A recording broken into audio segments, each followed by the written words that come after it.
Next question ہے، کیا 27 رجب کو معراج نبی صلی اللہ علیہ وآلہ وسلم کا واقعہ ہونا ثابت ہے یا پھر یہ ڈیٹ خود بخود مشہور ہو چکی ہے؟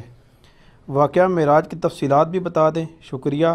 یہ سوال اس لیے کیا جا رہا ہے کیونکہ رجب 1440 ہجری کا آخری اشرہ شروع ہو چکا ہے، اور اسی حوالے سے پاکستان، انڈیا اور بنگلہ دیش میں مساجد کے اندر معراج سے ریلیٹڈ جلسے منعقد ہو رہے ہیں۔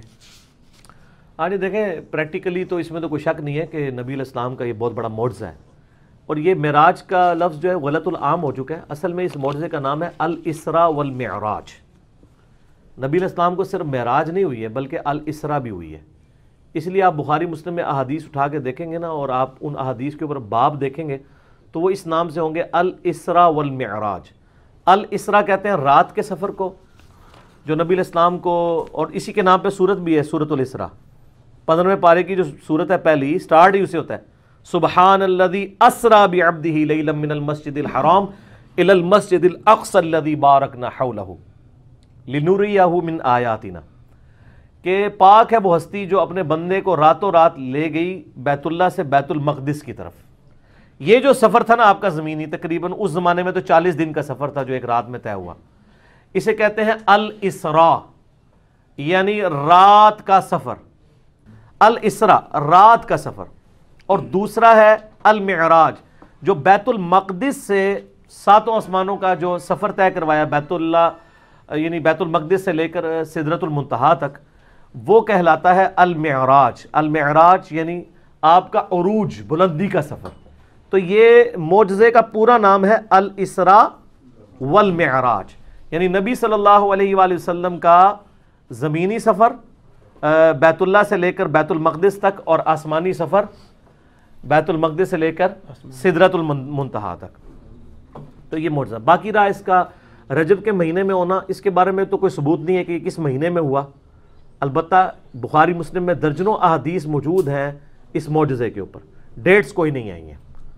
تو یہ بال کوئی انہوں نے خود جوڑ جاڑ کے کر لیا ہوا ہے، چلو وہ تو ہمیں اس سے کوئی اختلاف نہیں ہے، اور اگر کوئی جلسے بھی کرتا ہے کوئی اختلاف نہیں ہے، اس جلسے میں کہانیاں نہ بیان کریں، قرآن و سنت سے آپ جو معراج کا واقعہ ہے وہ بیان کریں۔ میں نے 3 لیکچرز معراج کے اوپر دیے تھے، آلموسٹ 6 گھنٹے کی گفتگو ہے وہ، مسئلہ نمبر 126ABC، تو وہ ظاہر اب 6 گھنٹے تو میں واقعہ معراج نہیں آپ کو بیان کر سکتا، ایک بلو پرنٹ ہی میں نے بیان کر دی ہے، باقی ڈیٹیلز اس لیکچر میں دیکھیں آپ، تو آپ کو ایک ایک جگہ پر یعنی پتہ چلے گا کہ نبی علیہ السلام کو بیت اللہ سے لے کر بیت المقدس تک کون کون سی جگہ راستے میں دکھائی گئیں۔ مسلم شریف میں آتا ہے، میں نے موسیٰ علیہ السلام کو قبر میں نماز پڑھتے ہوئے دیکھا، اور سرخ ٹیلے کے پاس میں ان کی قبر بھی تمہیں دکھا سکتا ہوں۔ پھر بیت المقدس میں صحیح مسلم میں، بخاری میں ڈیٹیل آتی ہے کہ انبیاء کرام کے ساتھ آپ کی ملاقاتیں کروائی گئیں، لیکن یہ چیز کوئی عام آدمی آبزرو نہیں کر سکتا تھا، یعنی یہ غیبی پردے میں سب کچھ ہوا ہے۔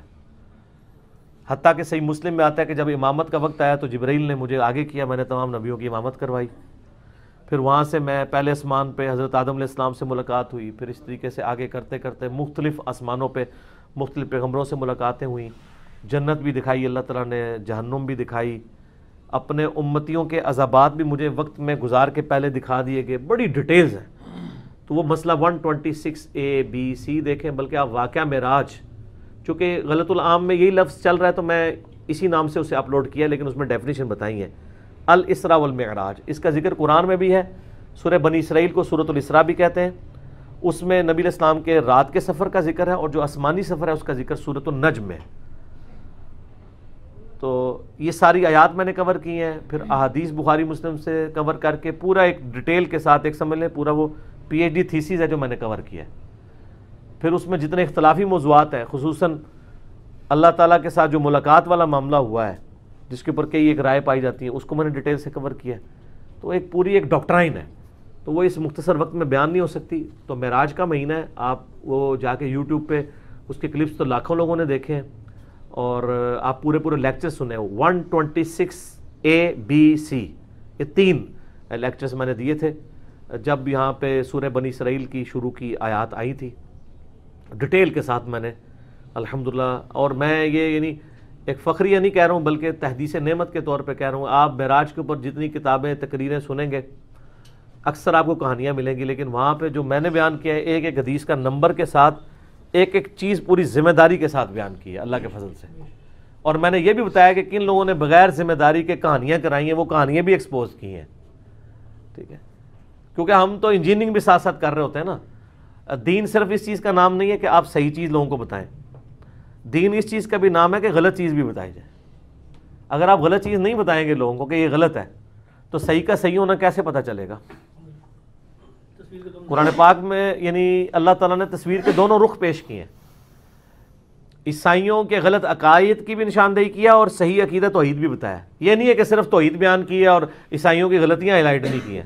یہاں لوگ کہتے ہیں نا جی بس میٹھی میٹھی باتیں کریں، آپ اچھی باتیں کریں، غلطیاں خود بخود پتہ چل جائیں گی.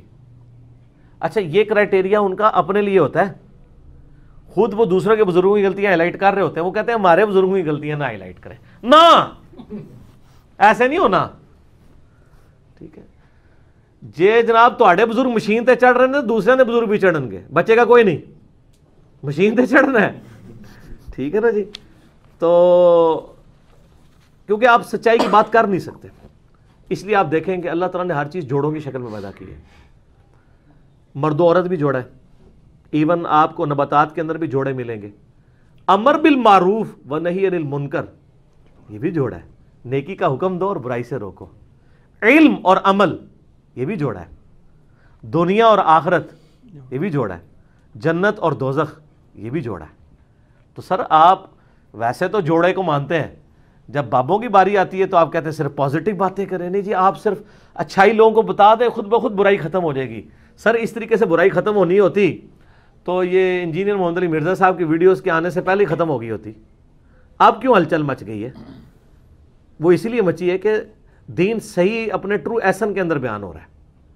اور یہی وجہ ہے کہ وہ لوگ جناب جولیاں، مجھے وہ آ کے بھائی کہتے ہیں لوگ، میرے ابا جی تین چولی چک کے تواڈے سے بدعا کرتے ہیں، اینے میری نسل برباد کر چھڑی. حالانکہ ان کو اللہ کا شکر ادا کرنا چاہیے اور یہ کہنا چاہیے کہ شکر ہے کہ میرے ماں باپ نے مجھے ہدایت نہیں دی تھی، آج میری اولاد تک ہدایت پہنچی ہے اور اس نے مجھے سکھا دی. میں مرنے سے پہلے توبہ کر لی میں نے، بجائے یہ کہ آپ یعنی پیٹ سے آپا ڈال کے بیٹھ جائیں. اللہ کا شکر ادا کریں. ٹھیک ہو گیا.